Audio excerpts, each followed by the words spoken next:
परिचय। हाय पूजा, क्या तुम फ्री हो? क्या मैं तुमसे कुछ पूछ सकती हूँ? हाँ, मैं फ्री हूँ, कुछ भी पूछो। एक परिवार है जिसमें हर पीढ़ी की हर महिला के ठीक 2 बेटियां हैं। ठीक है, फिर मुझे हर पीढ़ी में महिलाओं की संख्या का पता लगाना है। क्या यह संभव है? हाँ, यह संभव है यदि पीढ़ी का क्रम पता हो। पहली पीढ़ी 1 महिला, दूसरी पीढ़ी 2 महिलाएं, तीसरी पीढ़ी 4 महिलाएं। वाह, ये तो बहुत आसान था। क्या तुम जानती हो कि हम ऐसी श्रेणियों को क्या बोलते हैं? नहीं, इस तरह का अनुक्रम एक गुणोत्तर श्रेणी है। आओ, मैं तुम्हें इस बारे में और अधिक बताऊंगी।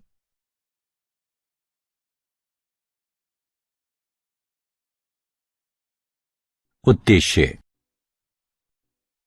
इस पाठ के अंत में आप निम्न करने में सक्षम हो जाएंगे। गुणोत्तर श्रेणी को परिभाषित करना, गुणोत्तर श्रेणी के व्यापक पद को समझना, गुणोत्तर श्रेणी का योगफल निकालना, गुणोत्तर माध्य निकालना, समांतर माध्य और गुणोत्तर माध्य के संबंध को समझना और विशेष श्रेणियों के n पदों का योगफल निकालना।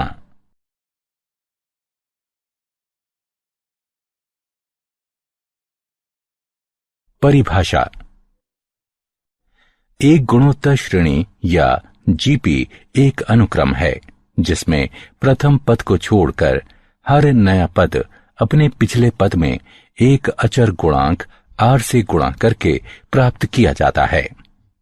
इस अचर गुणांक को सार्व अनुपात कहते हैं। आइए निम्न अनुक्रम पर विचार करते हैं जिसमें प्रथम पद a अशून्य है और सार्व अनुपात r है। सामान्यतः जीपी के लिए निम्न अभिव्यक्ति है जहां r बराबर an बटे an घटा 1 है। उदाहरण 1, 2, 4, 8 इत्यादि। r बराबर 2, 1, 1 बटे 2, 1 बटे 4, 1 बटे 8 इत्यादि। r बराबर 1 बटे 2, 1 बटे 4 घटा 1 बटे 2, 1 घटा 2, 4 इत्यादि। r बराबर घटा 2।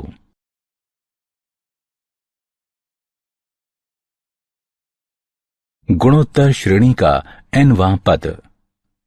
गुणोत्तर श्रेणी का nवां पद इस प्रकार दिया जाता है। परिमित गुणोत्तर श्रेणी नीचे दी गई है। अपरिमित गुणोत्तर श्रेणी नीचे दी गई है। इस श्रेणी को परिमित श्रेणी कहते हैं तथा इस श्रेणी को अपरिमित श्रेणी कहा जाता है।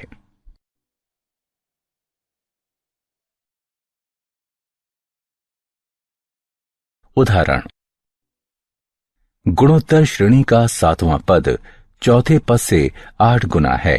यदि 5वां पद 48 है तो गुणोत्तर श्रेणी ज्ञात कीजिए। हल दिया गया है कि a7 बराबर 8 गुणे a4। यहां a गुणे r की घात 6 बराबर 8 गुणे a गुणे r की घात 3 तथा r की घात 3 बराबर 8 बराबर 2 की घात 3। अतः r बराबर 2 और a5 बराबर 48। यहां a गुणे r की घात 4 बराबर 48 है या 16 गुणे a बराबर 48। अतः a बराबर 3। इस प्रकार वांछित गुणोत्तर श्रेणी है 3, 6, 12, 24 इत्यादि।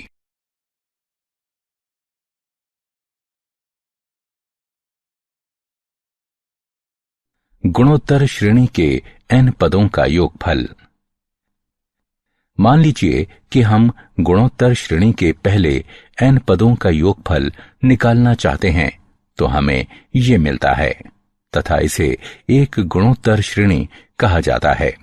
अब r से गुणा करके और फिर घटाकर योगफल ज्ञात करने का उपाय यहां है। हमारी श्रेणी 5 पदों को जोड़ती है, ताकि अब जब 1 घटा r से भाग दें, जब तक r 1 के बराबर ना हो जाए, तो हमें एक गुणोत्तर श्रेणी के पदों का योगफल एक गुणोत्तर श्रेणी देता है।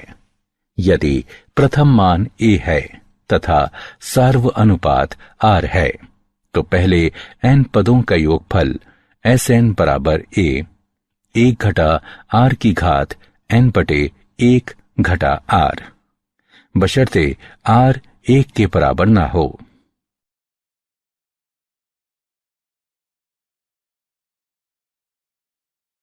उदाहरण, गुणोत्तर श्रेणी का योगफल ज्ञात कीजिए।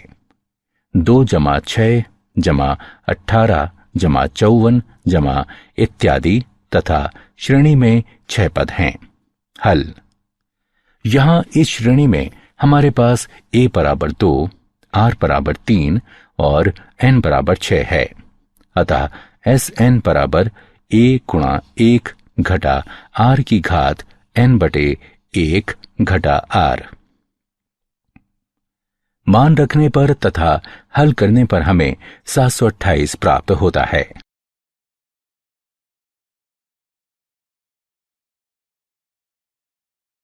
गुणोत्तर श्रेणी का योगफल ज्ञात कीजिए। 8 घटा 4 जमा 2 घटा 1 जमा इत्यादि तथा श्रेणी में 5 पद हैं। यहां श्रेणी में हमारे पास a बराबर 8, r बराबर घटा 1 बटे 2 तथा n बराबर 5 है। अतः Sn बराबर a गुणा 1 घटा r की घात n बटे 1 घटा r है। यहां मान रखने पर तथा हल करने पर हमें 11 बटे 2 प्राप्त होता है।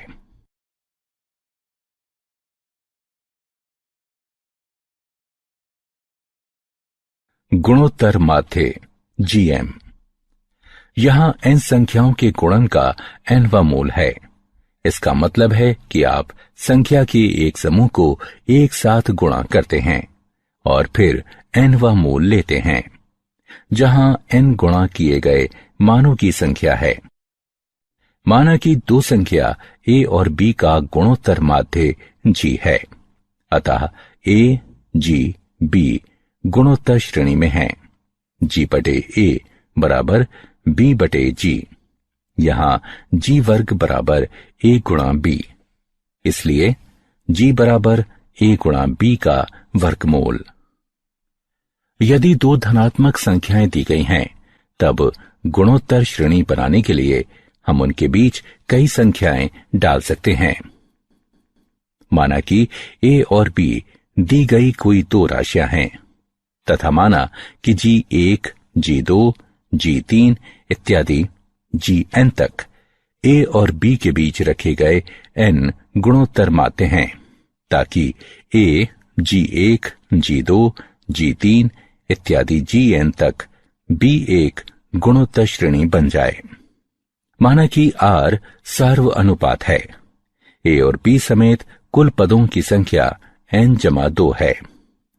अंतिम पद b बराबर है n जमा 2वें पद के, जो कि बराबर है tn जमा 2 के, जो कि बराबर है a गुणा r की घात n जमा 1 के।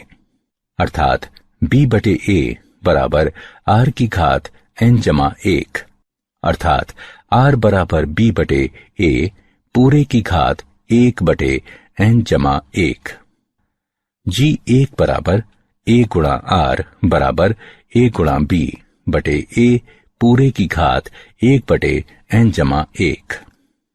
g2 बराबर a गुणा r वर्ग बराबर a गुणा b बटे a पूरे की घात 2 बटे n जमा 1 इत्यादि तथा gn बराबर a गुणा r की घात n बराबर a गुणा b बटे a पूरे की घात n बटे n जमा 1। इस प्रकार n गुणोत्तर माध्य है। इन्हें a और b के बीच रखा जा सकता है।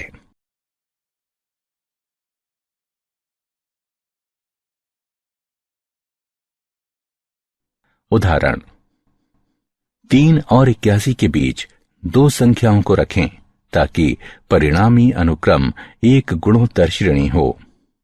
हल। माना कि 3 और 81 के बीच G1 और G2 कोई ऐसी दो संख्याएं हैं कि श्रेणी 3 G1 G2 81 एक गुणोत्तर श्रेणी बन जाए। माना कि गुणोत्तर श्रेणी का प्रथम पद A तथा सार्व अनुपात R है, इसलिए 81 बराबर 3 गुणा R की घात 3। यहां R की घात 3 बराबर 27। इस प्रकार R बराबर 3 केवल वास्तविक मूल लेने पर R बराबर 3 के लिए G1 बराबर A गुणा R बराबर 3 गुणा 3 बराबर 9, G2 बराबर A गुणा R वर्ग बराबर 3 गुणा 3 वर्ग बराबर 27। इस तरह दो वांछित संख्याएं 9 और 27 हैं।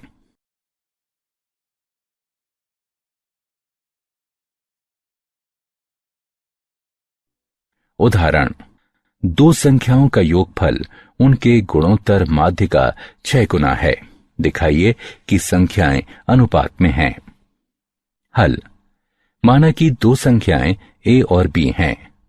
गुणोत्तर माध्य बराबर है AB के वर्गमूल के। दी गई शर्तों के अनुसार A जमा B बराबर 6 गुणा AB का वर्गमूल।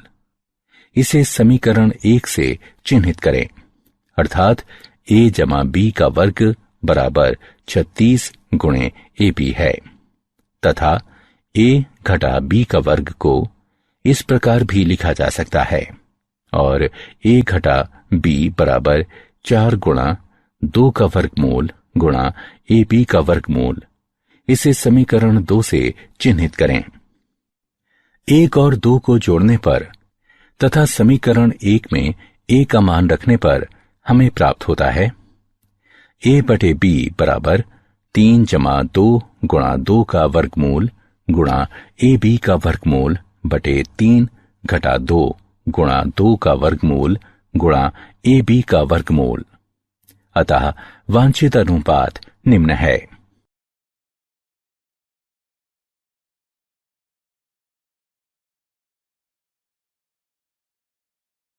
समांतर माध्य और गुणोत्तर माध्य के बीच संबंध। माना कि A और B दो वास्तविक धनात्मक और असमान राशियां हैं, तब समांतर माध्य बराबर A जमा B बटे 2। गुणोत्तर माध्य बराबर AB का वर्गमूल। इस प्रकार हमारे पास है समांतर माध्य घटा गुणोत्तर माध्य बराबर A जमा B बटे 2 घटा AB का वर्गमूल, तथा इसे हल करने पर यह निष्कर्ष निकलता है कि अंतर 0 से अधिक है अथवा बराबर है तथा A G से बड़ा है या बराबर है। उदाहरण, यदि एक द्विघाती समीकरण के मूलों के समांतर माध्य तथा गुणोत्तर माध्य क्रमशः 8 और 5 हैं, तब द्विघाती समीकरण को ज्ञात कीजिए। हल।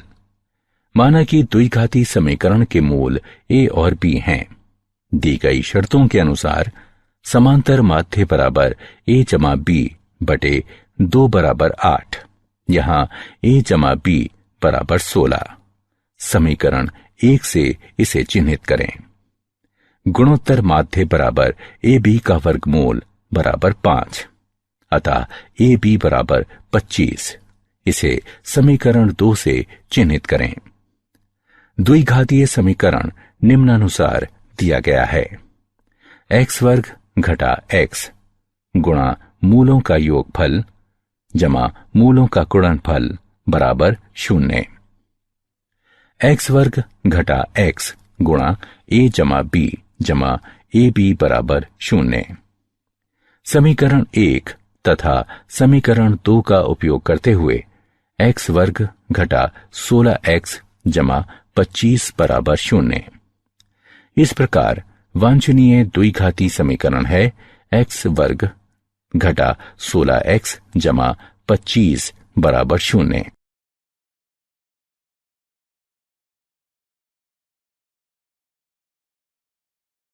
विशेष श्रेणियों के n पदों का योगफल।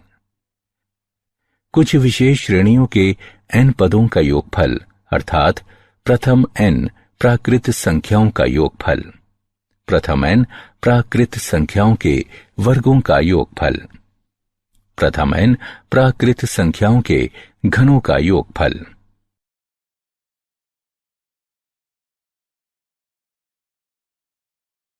उदाहरण, श्रेणियों के n पदों का योगफल ज्ञात कीजिए। श्रेणियों का rवां पद निम्न है। गणना करके हल करने पर हमें n पदों का योगफल n गुणा n जमा 1 बटे 12 गुणे 3 n वर्ग जमा 19n जमा 26 प्राप्त होगा।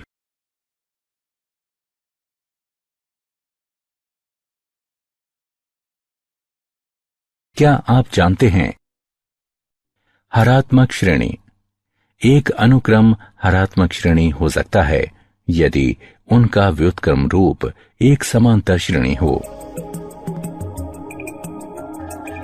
हरात्मक माध्य, जब तीन संख्याएं HP में हैं, तब दो पदों के बीच का पद हरात्मक माध्य कहलाता है। माना कि H दो संख्याओं A और B के बीच हरात्मक माध्य है, अतः A HB HP में है।